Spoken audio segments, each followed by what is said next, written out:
Hi, I'm Lynn. And I'm Amanda, and this is the Pursuit of Badasserie, the podcast.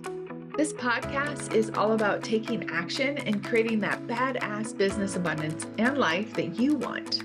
Where we share stories, laughs, wins, and epic fails to show you the whole picture of the entrepreneurial journey. It's not just unicorns and rainbows, people. Jump on and follow us through this raw and witty roller coaster, where we get down and dirty and go behind the scenes of life and entrepreneurship. Get on it, get over it, and get after it. Hey, I'm Lynn. And I'm Amanda. Welcome to the Pursuit of Badasserie, the podcast. I'm excited. I'm super excited. I'm always excited. Okay, I knew you were going to say that. So we've talked about how we need to find a new word for excited, but I have decided that there's nothing wrong with being excited about talking about business because so many people think it's so humdrum, and I'm ready to say, let's get excited about business. Let's talk about it. Excited. Let's talk. Absolutely. So today we are going to talk about something that my coach used to say to me all the time, and it has lived in every fiber of my being. I've taught my kids about this. I've spoke about this on huge stages across the world. I've taught my clients about this, and it is the phrase, you practice how you play how you practice. It forever is ingrained in my body. So first, let's kind of dissect what that means in more of a generic sense and dive into some of the attributes of that. So you practice how you play how you practice. My interpretation is like what goes behind, well, how you act behind closed doors is absolutely how you show up out to the outside world, right? Like what you're doing when nobody is looking is absolutely how you are showing up, no matter the masks, no matter all the makeup, no matter the pretty clothes or not pretty clothes, whatever, is absolutely how you're showing up in the world. And to me, it is like almost the true character of the being of who you are. Like, and when you're living in falsehood of the two, this is where a lot of people go wrong. Yes. And, I think it comes down to some of the habits that you build in your life. You're talking about showing how you show up in the real world, because everyone's like, oh, well, at home, I'm this way. And in the real world, I'm this way. I'm like, yes, there are masks that we wear, parts that we play. All the world's a stage. You want to go Shakespearean on it. I believe that. However, when times get tough, when shit is hitting the fan, when you're at your worst, you're going to fall back on the habit and the truth of who you are. And it's going to reflect in everything you do from there out. So when times get tough, which inevitably in business they do, you're going to resort back to the things that are more habit to you, the more true nature to you. That's why when you see a lot of people who are one behavioral style, but they'll learn another in order to cope in their work environment. But when times get tough, they're going to automatically revert to their actual behavioral style, not the one they're trying to portray. And that's a little bit of it as well, that you do have to embrace this, who you are and in essence, what you're going to bring to the table in everything you do. And yes, sometimes, yes, at home, I'm chilling out in my pajamas and I'm not going to wear that on stage. I wish I could, maybe sometimes, guess it depends on the stage. However, I want to everywhere. I probably could. Well, depends. Again, it depends on the conference. I'm basically wearing leggings for most things anyway. So, but it still hangs true that you want to have that comfort, and it comes from more than just what you're wearing. I mean, it's an internal. It's what you're wearing on the inside as well. And I think that when you think about practicing and playing the same, I mean, it's go big or go home all the time. It's be who you are, say, do what you say you're going to do, be authentic, and be authentic all the time, not just when trusted people are around or not just in front of a camera, suddenly being quote unquote authentic. Like, be authentic, be true to yourself, understand what motivates you, understand what drives you, understand how you need to show up in your job, in your life, and everything, and do it at home and in the public sphere.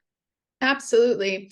I mean, I can't help but to think of like my basketball days, because this was my basketball coach and she would talk about it. And just the little things of like, because I was always able to draw fouls, but I sucked at free throws. And I wasn't taking the free throws seriously. And she's like, Lynn, like you are going to, okay, draw that foul, but then you are going to get to the free throw and you're not taking it seriously. So you're going to like put our team behind, or like you're only like running at 50% when you should be running at 80%, like we told you. And essentially what you're doing is you're building the muscle memory and that laziness memory. And this is my term in my situation, that like half-ass memory. So that way, when you come out and you actually play on the team at that particular game, like that's how you're going to show up. And like, absolutely, I cannot personally, and I love this like quote, and I tell myself this all the time. However, like I have to like remind myself, like, okay, Lynn, like, could you be doing something different right now? Are you working smarter, not harder? And that goes back to what Amanda said, like the habits behind the doors, behind the closed doors, when not everybody's looking, and the consistency of those habits, because we can all get into like a lack of consistency. And how are we forming the most healthiest, most proactive habits, truthful habits, truthful. And I have to say this because some of us more than others, love to put on a story in front of everybody to kind of distract them from your lack of, or our lack of, actual commitment, consistency, blah, blah, blah, blah, blah. But eventually, like, people are going to see the fuller picture. You're not getting the business that you want. That's because you're lying about what you're actually doing. And as a consultant, somebody who, and I recently brought on a series of trainings here locally, and we have this like group of like people who are like putting in the efforts, like those that lie about the efforts that they are putting in or not being consistent or kind of, blowing them up. It's obvious because they're not getting the results that they want. Hello. There is a direct correlation, people.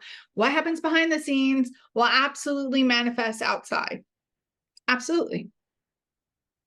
Yes. And I think I saw you smirking. It's funny that you say that. Well, because it reminds me of many things. However, sometimes it's just lying to yourself. It is. And like, yeah, I work so hard. I do so much. And you're lying to yourself. Are you doing what you need to do? Are you putting in that effort? Did you actually practice your speech? Did you put in those calls? Did you send out that email? Did you do it in the timely manner? And I have been guilty of this. I am still guilty of it because I'm human, that every so often I won't put in the work. And then I'm like, why am I not hitting my quota? And I look back, I'm like, because you didn't do the work, stupid. Duh, it's you. Like, you're the problem. Thanks, Taylor Swift. I think that it's very evident. And it's funny that you mentioned your basketball days of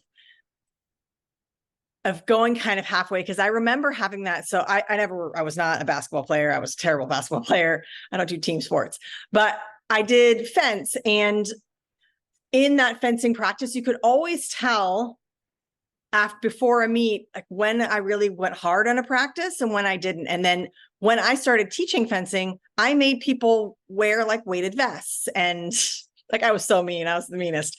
However, I'm sure that's a shocker to most people.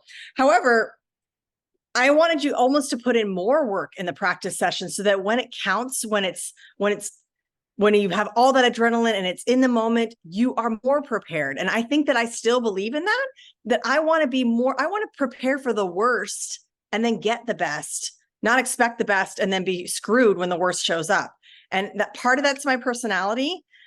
But it comes down to really, I want to practice as if I'm going to have the worst situation when I play, so that I show up more prepared. I have everything. I know you're smirking because you're like, Amanda, you're always negative. However, that's fine. I will admit that I live in that negative world, in that negative space, but it has served me well because I use it to my benefit, in that I want to be over prepared. I want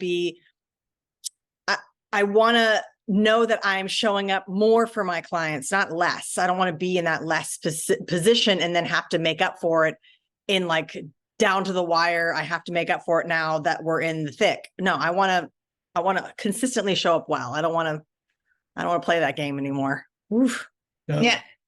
So if you want a different angle and not the glass half empty angle, is that because okay, the glass is not half empty. The glass is, you got to see, is somebody pouring into the glass or do they just drink the glass? It's not half empty. It's a realistic. Preparing for the worst. Instead, for those of you who look at it through a different lens, because I agree with you, however, a different lens to look at it is that we are preparing to succeed at our highest most, and that we have the resilience and the structure to fall back on just in case of the worst, right? So if you want to look at it through a different lens, I'm just giving our audience, because, you know, that's a much nicer less. You're right. And both are accurate. Both are accurate at the end of the day, like however your perspective is. And that's why I love Amanda anyway, and we're like great partners because we have a lot of the same ethics and values, etc. However, I love the dynamic between us because we do have a lot of similarities, but we also see things different. But we absolutely have core values that are so in alignment. And I agree with you. Like, it is putting in that work.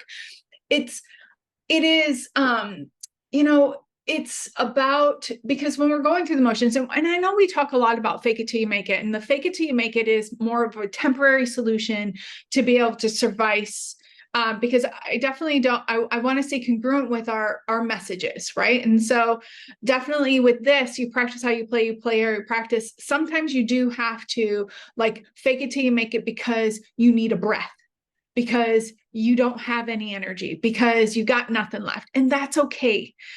What really is happening when you are practicing how you play how you practice, going back to what Amanda said earlier, is like you're actually creating muscle memory, not just behavioral cell memory, but like this muscle memory, because like resilience and expectations and accountability and integrity, the standards in which you keep, that those habits, right, and the consistency, those are all things that you work on to keep at the forefront of yourself, of your business. And so when you are practicing these things and actually holding yourself accountable, like in the big picture, is that you are creating the fundamentals and the foundation to have a strong business, to be able to create more work-life balance, if that's, you know, the terminology that you like to use. I don't really care for that term, but that's the same, like whatever term you want to use for that. It also helps you stand out. It helps you stand out. And I will tell you that actually practicing how you play, playing how you practice takes less energy, because otherwise you are recreating the wheel every goddamn time. Like, you have to start that snowball every time to build the snowman, instead of starting from the base in which you've created, because you are practicing how you play how you practice.